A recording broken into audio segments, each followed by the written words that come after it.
নমস্কার বন্ধুরা, আমার নতুন একটি ব্লগে আপনাদের অনেক স্বাগত। তো আজকের ক্যাপশন দেখে বুঝতেই পারছেন যে আমার আজকে ছুটি। তো আমি আজকে আপনাদের সঙ্গে শেয়ার করতে চলেছি যে আমি যেদিন ছুটিতে থাকি সেদিন আমি রুদ্রর সাথে কিভাবে সময় কাটাই।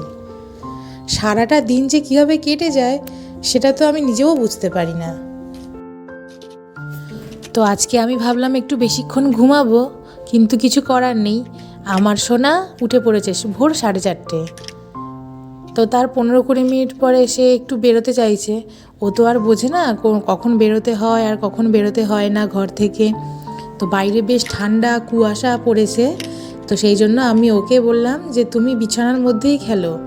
সব খেলনা ওকে দিয়ে দিয়েছি, ও এখন তো এদিকে খেলছে আর আমি এখানে ওকে বসে বসে পাহারা দিচ্ছি।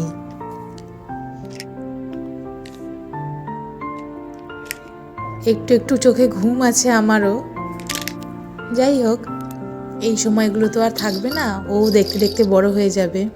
চুলটা দেখেছেন কত একদম পাতলা হয়ে গেছে।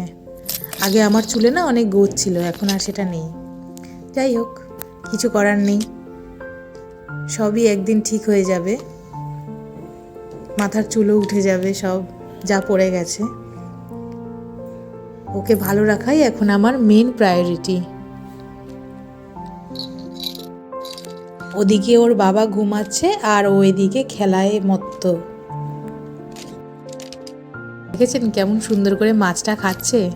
ওর কিন্তু মাছ খাওয়া বারণ, কিন্তু ও না 3 থেকে 4 মাস যখন বয়স তখন থেকেই ও কিন্তু মাছ খায়, প্লাস্টিকের মাছ খায় আর কি। ভালো লাগে দেখতে, দেখুন লেজটা কেমন খাচ্ছে।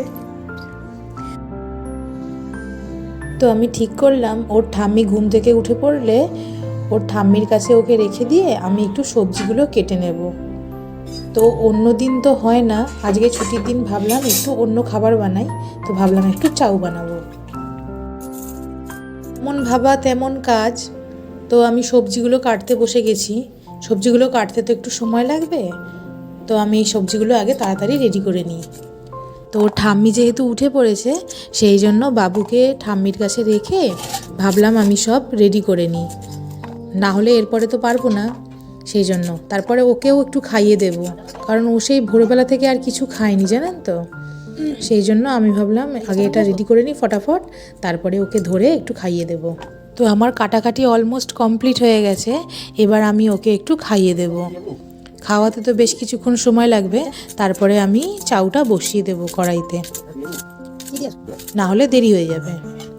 তো আমি এর মাঝখানে ওকে খাইয়ে নিয়েছি, সবজি কাটা হয়ে গিয়েছিল। তো আমি ওকে খাইয়ে নিয়েছি, নিয়ে একটু ওর বাবার কাছে দিয়ে আসবো। এবারে ওকে এনে ওর বাবার কাছে বসিয়ে দিয়েছি। ও একটু ওর বাবার সঙ্গে কিছুক্ষণ খেলাধুলো করুক, আমি সেই ফাঁকে চাউমিনটা বানিয়ে নিই। তো এটাই ভাবলাম, কারণ এরপরে আমার আরও কাজ আছে। তো সকালের ব্রেকফাস্টটা হয়ে গেলে আমার কিছুটা কাজ হবে।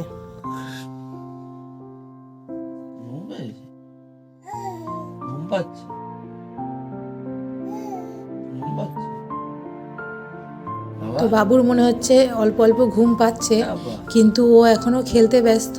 তো আমি ভাবলাম যে আগে তাড়াতাড়ি চাউটা রেডি করে নিয়ে ওকে একটু খাইয়ে দেবো, দিলেও ঘুমিয়ে যাবে। তো এই জন্য এখানে চাউমিনটা রেডি করছি। এদিকে একটু গাজর, বিনস, ক্যাপসিকাম, কাঁচা লঙ্কা কেটে এর মধ্যে দিয়ে দিয়েছি, দিয়ে ভাজছি আমি।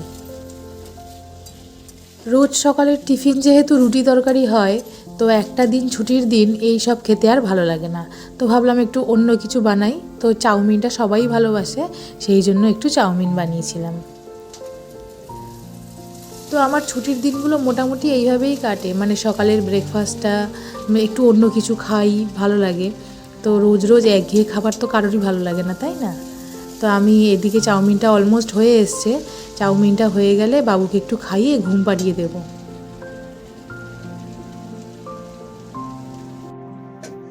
তো এইদিকে চাউমিন আমার একদম রেডি হয়ে গেছে।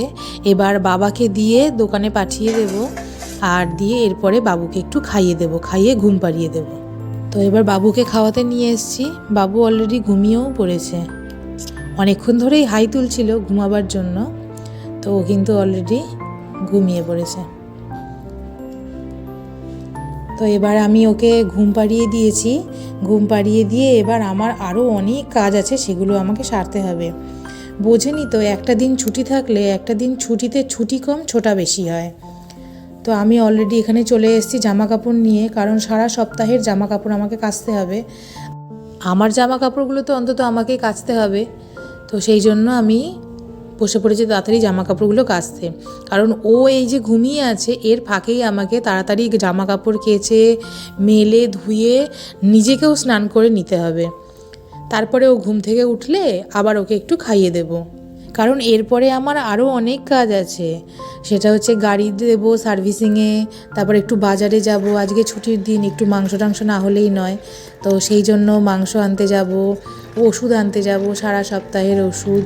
তো এইসব আরও অনেক কাজ আছে, তো এইগুলো আগে করে নিতে হবে ও ঘুম থেকে ওঠার আগে। অন্তত আমাকে স্নানটা তো করে নিতেই হবে জামা কাপড় কেচে। সেই জন্য আমি একটু চেষ্টা করছি যাতে তাড়াতাড়ি জামা কাপড়গুলো কেচে নিয়ে আমি স্নানটা করে নিতে পারি। জামা কাপড়গুলো তাড়াতাড়ি কাচা হয়ে গেলে ধুয়ে টুয়ে দিলে অন্তত যতই কুয়াশা থাক জলটা অন্তত টেনে যাবে, তারপরে আমি আস্তে আস্তে শুকিয়েও নিতে পারবো। তো আমার জামা কাপড় কাচা হয়ে গেছে, আমি তাড়াতাড়ি এগুলোকে মেলে দিচ্ছি, দিয়ে আমি স্নান করে নেব। স্নান করে নিলে আমার অনেকটা নিশ্চিন্ত। তারপরে আমি বাবুকে নিয়ে খাওয়ালাম, একটু ঘুম পাড়ালাম বা একটু খেললাম, তখন সেটা আলাদা ব্যাপার। বাইরের কাজটা তো হয়ে গেল। দেখেছেন এখনও কত কুয়াশা, কিন্তু কুয়াশা থাকলেও কিছু করার নেই, এর মধ্যেই আমাকে স্নানটাও করতে হবে। জামা কাপড় শুকিয়ে যাবে আস্তে আস্তে, জলটা টেনে গেলে শুকিয়ে যাবে। তো এই কুয়াশার মধ্যে আমাকে স্নানটাও করে নিতে হবে। ছুটির দিন ছাড়া তো আর তো শ্যাম্পু করা হয় না, সেই জন্য আমি আজকেই শ্যাম্পু করে নিচ্ছি। আর শ্যাম্পু করা হলেও কি বলুন তো, চুল তো ভালো করে শোকায় না, সেই জন্য আরও প্রবলেম, চুল নষ্ট হয়ে যায়। এমনিই কত চুল উঠছে, হুড়ুর করে চুল উঠছে, আরও যদি চুলে অযত্ন করি আর দেখতে হবে না। ওই জন্য আমি শুধু ছুটির দিনটাই শ্যাম্পু করি, যেদিনকে ছুটি পাই। আর আমাদের যেহেতু বাইরে কল, সেই জন্য আমরা এইভাবে প্রথমে শ্যাম্পু করে নিই, তারপরে বাথরুমে গিয়ে স্নান করি, কারণ শ্যাম্পু করতে তো অনেকটা জল লাগে, তাই না? সেই জন্য আমি শ্যাম্পু করে চলে এসেছি। এসে দেখি বাবু ঘুম থেকে উঠে পড়েছে, উঠে আমার সাথে খেলছে। বাবুকে আবার একটু খাইয়ে ঘুম পাড়িয়ে দিয়েছি, এবার আমি খেয়ে নেব। তো আমি আজকের ব্লগটা এখানেই শেষ করছি। খুব শীঘ্রই দেখা হবে পরের একটা ব্লগে। ততক্ষণের জন্য টাটা। পরের ব্লগটা দেখবেন কিন্তু অবশ্যই।